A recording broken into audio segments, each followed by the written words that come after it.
Devraj. Chitraratha, Malay Ketu, बोलते क्यों नहीं? देवराज, दानवराज कालकेतु ने देवलोक पर आक्रमण करने की घोषणा कर दी है। उसकी सेनाएं आंधी की गति से बढ़ी चली आ रही हैं। देवलोक में युद्ध की घोषणा कर दो। सेनाओं को तुरंत बाहर निकलने और दानव सेना का सामना करने का आदेश दो। जाओ। जो आज्ञा देवराज।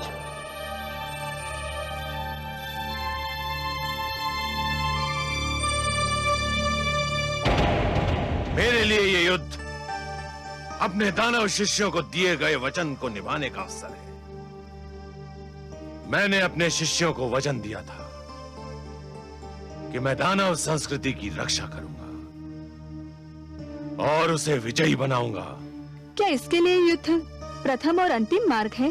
हाँ देवी, मैं तो उस मार्ग पर अपना पग धर भी चुका। तो फिर आप छाया की भांति मुझे हर पल अपने साथ पाएंगे। मेरे लिए मेरा पति सर्वश्रेष्ठ है। मैं आपकी धर्म पत्नी हूँ स्वामी। जीवन में कोई और नाता, कोई और संबंध यदि महत्व भी रखता है तो इस नाते के बाद रखता है। आप जाइए, जब तक आप लौट कर नहीं आएंगे मैं आपकी विजय की प्रार्थना करती रहूंगी।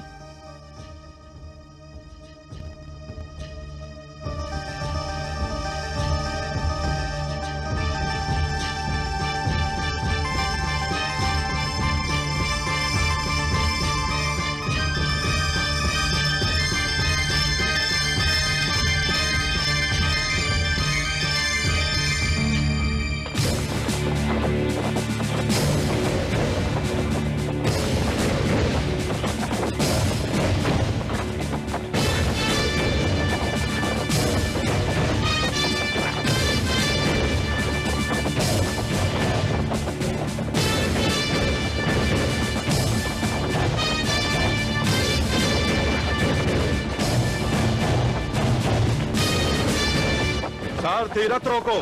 रुको सारथी।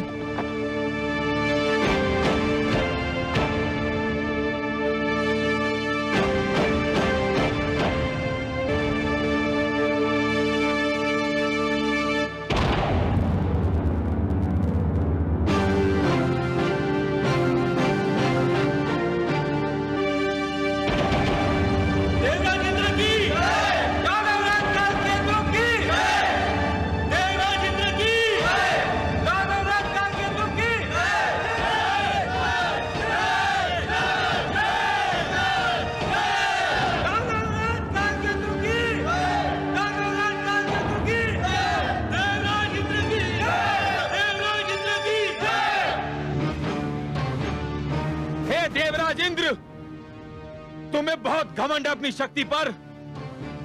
आज का दिन तुम्हारे घमंड का अंतिम दिन होगा।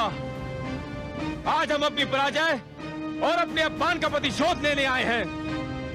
चलो युद्ध आरंभ करो। आक्रमण तुमने किया है दानवराज कालकेतु, तुमने, हमने नहीं। हम तो अपनी सुरक्षा के लिए लड़ेंगे। युद्ध तुम आरंभ करो, तुम। कायर, ये क्यों नहीं कहते कि तुम में युद्ध और आक्रमण करने का साहस नहीं रह गया है? हम तुम्हें युद्ध में पहल करने का निमंत्रण दे रहे हैं और तुम पीछे हट रहे हो। चलो आक्रमण करो। हम कायर नहीं हैं और ये सत्य तुम भली भांति जानते हो। हम पहले भी तुम्हें कई बार पराजित कर चुके हैं और आज भी यही होगा। हमें तुम्हारा निमंत्रण स्वीकार है। सावधान कालकेतु।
अब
तक तुमने प्रहार किया है, अब हमारी बारी है।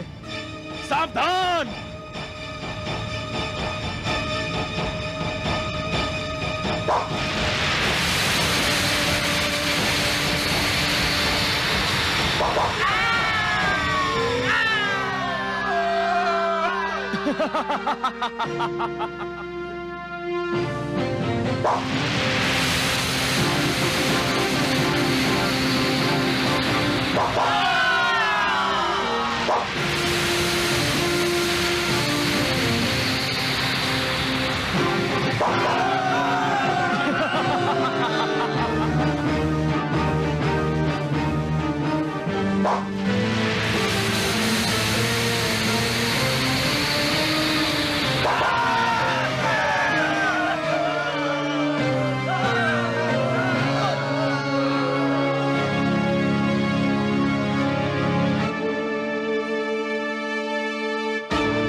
आक्रमण!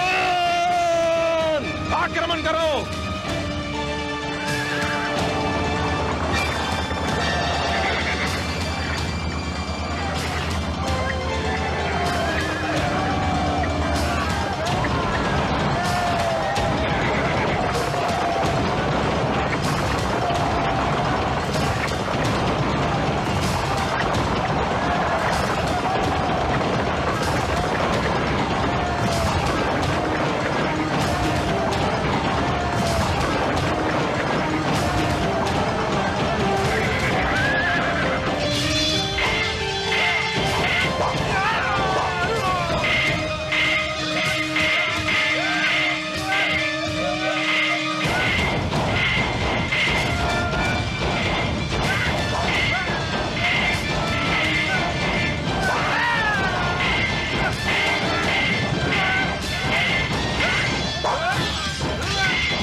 चलो चलो सारथी।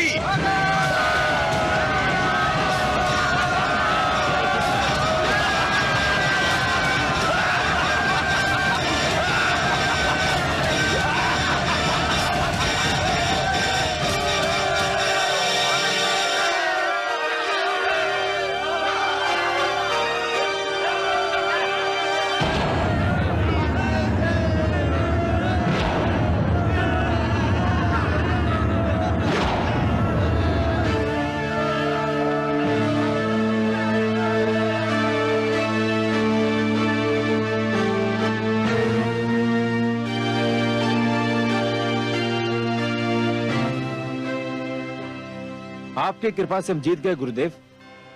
तुमने पहली बार हमें गुरु दक्षिणा दी है काल केतु। ये भेंट स्वीकार कीजिए गुरुदेव, ये इंद्र का वज्र है।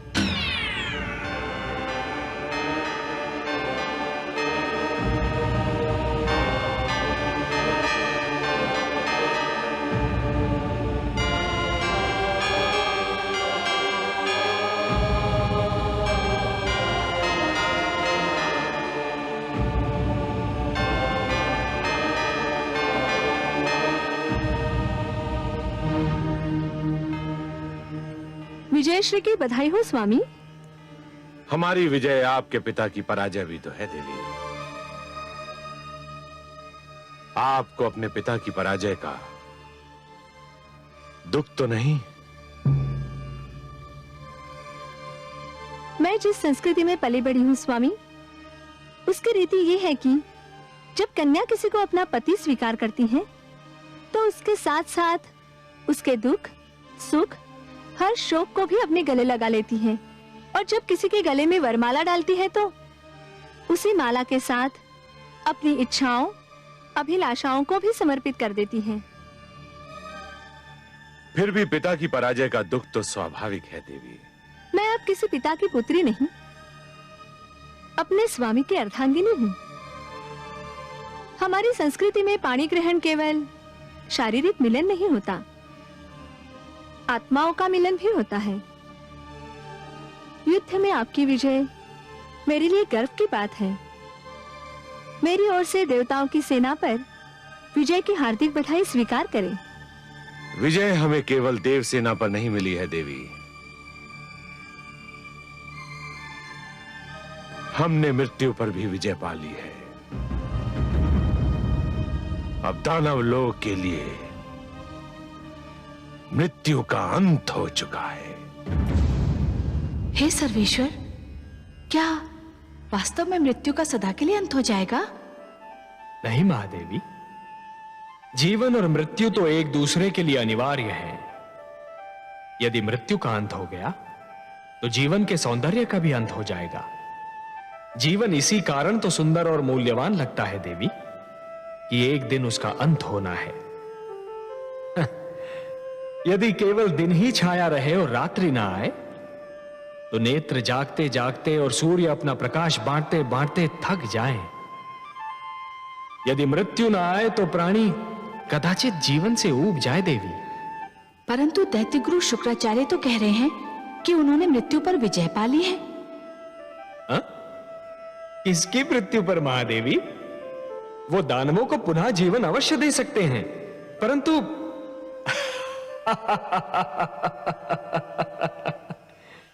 महादेवी आप तो बस देखती जाइए कि जिस अभिमान ने देवेंद्र के सिर में अपना डेरा जमा रखा था, अब वही अभिमान दैत्य गुरु शुक्राचार्य के सिर में अपना घर बना रहा है।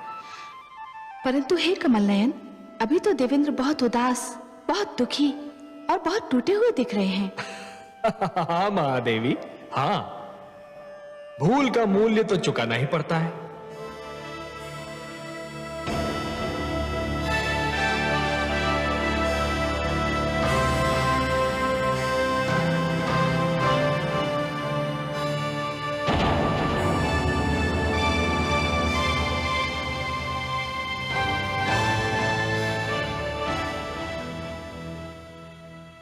जो हुआ वो मेरी और केवल मेरी भूल का परिणाम था।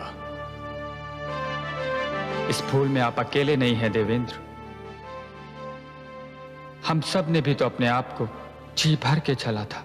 जो हो चुका है उसका शोक समस्या का समाधान नहीं है देवेंद्र। यह स्थिति बहुत गंभीर और घातक है कि दानवों का जीवन संजीवनी की छाया में सुरक्षित हो चुका है और देव जीवन आज सुरक्षा की राह में भटक रहा है। इस स्थिति में मेरी दृष्टि कहीं जाकर ठहरती है तो केवल लक्ष्मी नारायण के चरणों पर। उनके सिवा कोई नहीं जो हमें संकट से उबार सके। देवेंद्र, हमें श्री विष्णु के पास चलना चाहिए।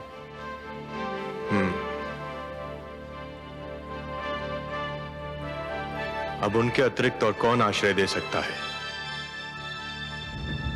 उनके अतिरिक्त कौन रक्षा कर सकता है? कह दीजिए समस्त देवताओं से, क्या हमें मिलकर भगवान श्री विष्णु के पास जाना है?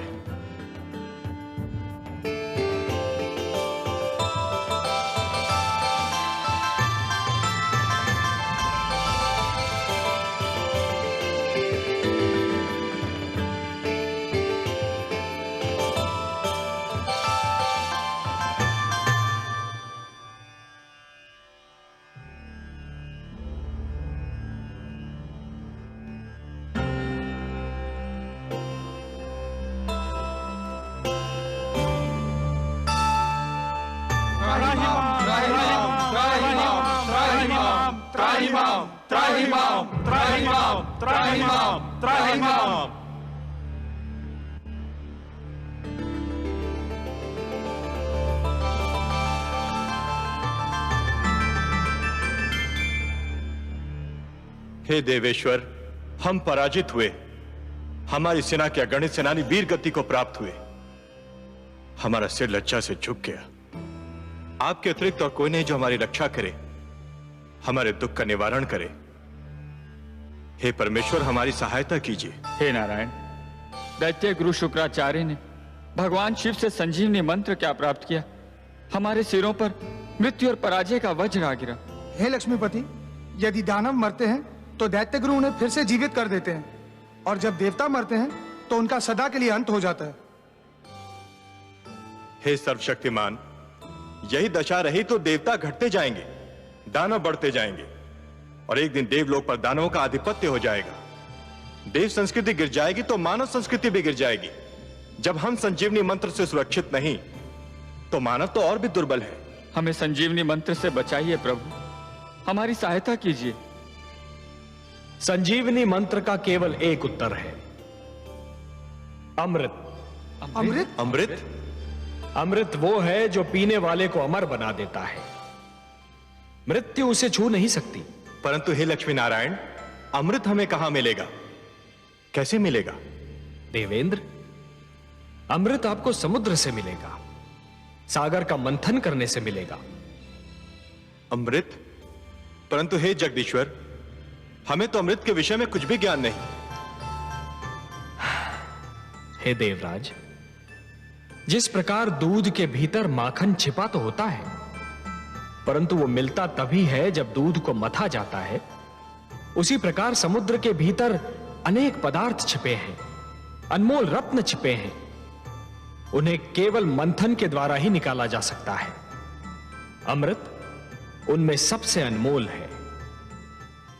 सत्य तो यह है देवगण कि मंथन मथने और खंगालने की उस क्रिया का नाम है जिसके द्वारा स्वयं के भीतरी गुणों और अवगुणों की खोज की जाती है। मानव यह मंथन प्रतिदिन करता है। वो प्रतिदिन स्वयं को मथता है, खंगालता है और स्वयं के भीतरी गुणों और अवगुणों को बाहर निकालता है। आश्चर्य तो यह है कि वो मानव होकर भी इस क्रिया से परिचित है और आप देवता होकर भी इस क्रिया से अपरिचित हैं। पर हे लक्ष्मीपति, हम समुद्र का मंथन करेंगे कैसे? मंथन मथानी और डोरी की सहायता से किया जाता है। मैं आपके लिए मंदर पर्वत को मथानी बनाऊंगा और वासुकी नाग की डोरी दूंगा, परंतु एक तीसरी वस्तु की भी आवश्यकता होती है देवगण, जिसका प्रबंध आपको स्वयं करना होगा। और किस सामग्री की आवश्यकता होती है सर्वेश्वर? डोरी को खींचने और मथानी को डुलाने के लिए 2 दलों की आवश्यकता होगी देवेंद्र, जो डोरी को 2 छोरों से पकड़कर खींचेंगे। उनके बिना तो मंथन संभव ही नहीं है। बिल्कुल वैसे ही जैसे दूध मथने के लिए 2 हाथों की आवश्यकता होती है। तो हम देवता आधे एक छोर पकड़कर आधे दूसरा, यह कार्य तो सरलता पूर्वक कर सकते हैं। मंदर की मथानी को डुलाना है देवेंद्र, वासुकी नाग की डोरी को खींचना है। संजीवनी मंत्र के प्रभाव ने आपकी संख्या को घटा दिया है और आपकी घटी हुई छोटी सी संख्या इतना महान कार्य नहीं कर सकेगी। हे सर्वेश्वर, हम फिर दूसरा दल किसको बनाएं? दानवों को। दानवों को? हां, दानवों को। यदि दानव आपका साथ दें तो समुद्र मंथन संभव है, और समुद्र मंथन होगा तभी संजीवनी का उत्तर भी प्राप्त होगा। हे परमेश्वर, ये तो एक असंभव अभियान होगा। सर्वप्रथम तो दानव हमारी बात सुनेंगे ही नहीं, और यदि सुन भी ले तो मानेंगे नहीं।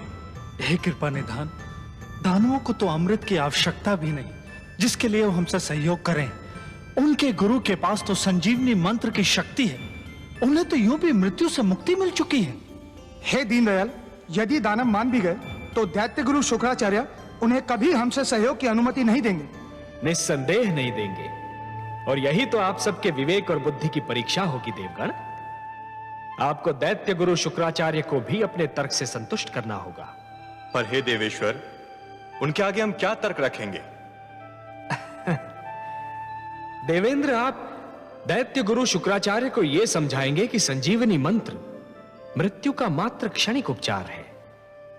संजीवनी जीवन की एक ऐसी कुंजी है जो खो भी सकती है, जो टूट भी सकती है, परंतु अमृत मृत्यु का स्थायी उपचार है।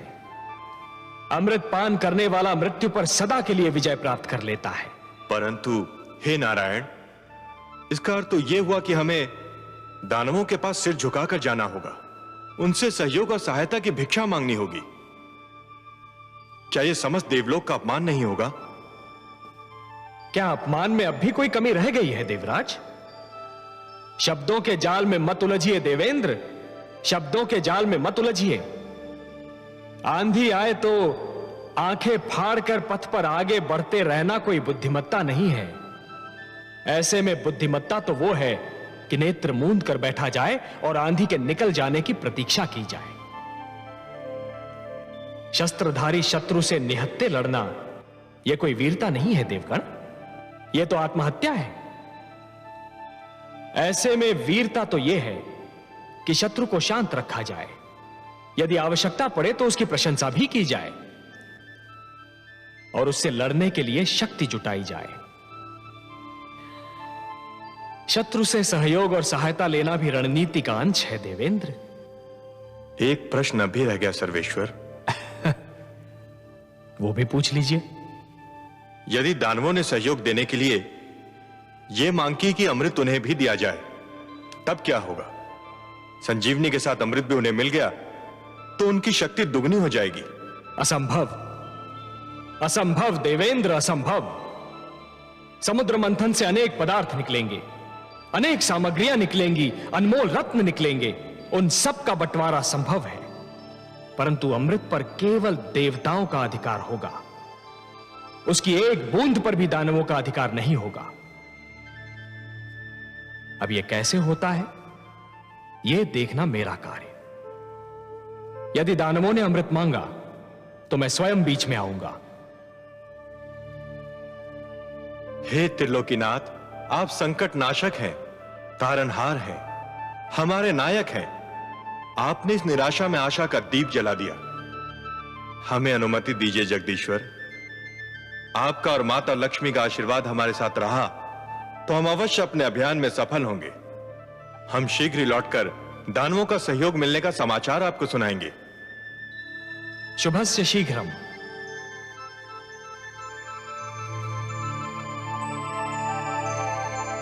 हे कमल नयन, आपने अभी कहा कि दानवों से सहयोग लिया जाए, किंतु उन्हें अमृत की एक बूंद भी न दी जाए। हाँ महादेवी, मैंने यही कहा। परंतु हे सर्वेश्वर, क्या ये छल नहीं कहलाएगा? कार्य की परिभाषा उसका उद्देश्य निर्धारित करता है महादेवी।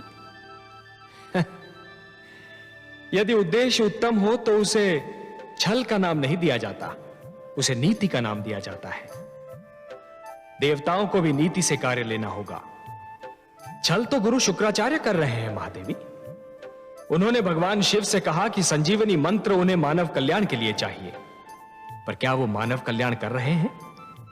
वो तो संजीवनी मंत्र का उपयोग केवल दानव कल्याण के लिए कर रहे हैं, और यह छल है देवी, यही छल है। और इसके उत्तर में कोई भी कार्य, भले ही उस पर छल का संदेह ही क्यों न हो, उचित ही नहीं उत्तम भी है। आप तो उत्तरों के उत्तर हैं, तर्कों के तर्क हैं और उद्देश्यों के उद्देश्य हैं कमल नयन। आपकी हर बात में रहस्य होता है।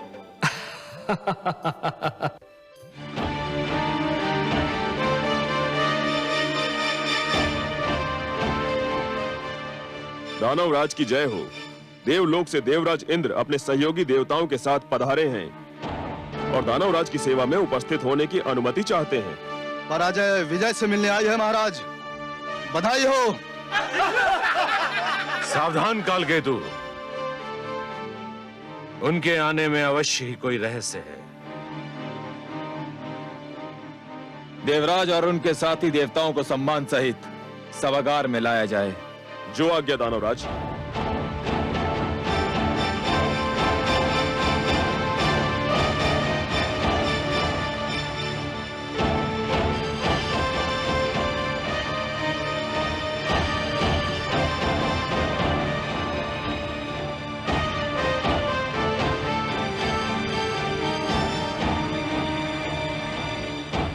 प्रणाम दैत्यगुरु शुक्राचार्य। प्रणाम दानवराज कालकेतु। दानव सभागार में देवराज इंद्र का स्वागत है। कदाचित यह पहला अवसर है जब देवराज और अन्य देवताओं ने अपने चरणों की धूल से दानव सभागार को पावन किया है। आप सत्य कह रहे हैं महाराज, नहीं तो हम इस योग्य कहां थे, कितने महान व्यक्तियों के दर्शन पाते। ये ना भूलिए महाराज कालकेतु कि हमें वैर के अतिरिक्त भी एक नाता है। उस नाते को भी स्पष्ट कर दीजिए देवराज। हम और आप अलग अलग माताओं के किंतु एक ही पिता की संतानें हैं। हम एक दूसरे के भ्राता भी हैं दानवराज। मेरे दानव शिष्यों को सदैव इसका स्मरण रहा है देवराज, परंतु लगता है देवताओं की स्मरण शक्ति कुछ दुर्बल है। उन्हें इस नाते का स्मरण बस कभी कभी रहता है, आवश्यकता अनुसार। ऐसा क्यों कह रहे हैं दैत्य गुरु? ऐसा इसलिए कह रहा हूं देवराज, यदि देवताओं को यह नाता स्मरण रहता तो आपके प्रिय भगवान विष्णु को हयग्रीव का वध करते समय थोड़ा संकोच अवश्य होता, परंतु उन्होंने मेरे शिष्य हयग्रीव को बड़ी निर्ममता से मार डाला। बीती बातों का स्मरण सर्प निकल जाने के उपरांत लकीर पीटने के समान होता है दैत्य गुरु। हम बीती बातें भुला देने के उद्देश्य से ही आप सबकी सेवा में उपस्थित हुए हैं। परंतु हम तो नहीं बोल सकते कि हैग्रीव अब जीवित नहीं है। हैग्रीव जीवित रहता यदि उस समय आपके पास संजीवनी मंत्र होता, या हम सबके पास वो होता जिसे प्राप्त करने का प्रस्ताव लेकर हम यहां आए हैं। क्या प्राप्त करने का प्रस्ताव लेकर आए हैं देवराज? मैं अमृत प्राप्त करने का प्रस्ताव लेकर आया हूं दानवराज। अमृत? हाँ अमृत, परंतु उसे प्राप्त करने के लिए हम में और आप में सहयोग और समझौता आवश्यक है। सहयोग, समझौता। जल अग्नि से समझौता करने आया है, मृग सिंह से सहयोग चाहता है। ये कैसी अनोखी बात कर रहे हैं आप देवराज इंद्र? और ये अमृत है किस वस्तु का नाम? अमृत वो अनमोल वस्तु है जिसे पीकर हम सब मृत्यु पर विजय पा सकते हैं। जिसको पीने वाला अमर हो जाता है, मृत्यु उसके निकट भी नहीं आ सकती। मृत्यु तो यूं भी मेरे शिष्यों के निकट नहीं आ सकती है देवराज। आ भी जाए तो उल्टे पांव लौट जाती है। आप भूल रहे हैं कि मेरे पास संजीवनी मंत्र है। दैत्य गुरु शुक्राचार्य, आप महान विद्वान हैं, महाज्ञानी हैं। संजीवनी मंत्र ने आपको इतना शक्तिशाली बना दिया है कि कोई आपके समक्ष सिर नहीं उठा सकता। फिर भी क्या मैं आपसे एक बात पूछ सकता हूं? अवश्य पूछिए देवराज, मैं आपको निराश नहीं करूंगा। यह सत्य है कि संजीवनी मंत्र के कारण दानव मृत्यु के भय से मुक्त हो चुके हैं। उन्हें मृत्यु आ भी जाए तो आप उन्हें पुनर्जीवन प्रदान कर देंगे। परंतु यदि आपको कुछ हो गया तब क्या होगा दैत्य गुरु?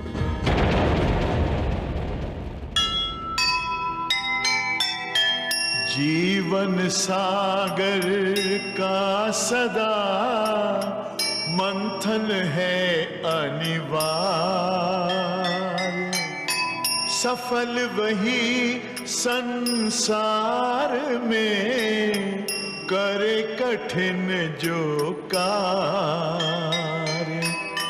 अमृत पाने के लिए तज कर झूठा मान, जो विपक्ष को साथ ले वो नीतिज्ञ महान, वो नीतिज्ञ महान। जो सुनेगा ये पुराण पाएगा सुख और ज्ञान, पाएगा सुख और ज्ञान।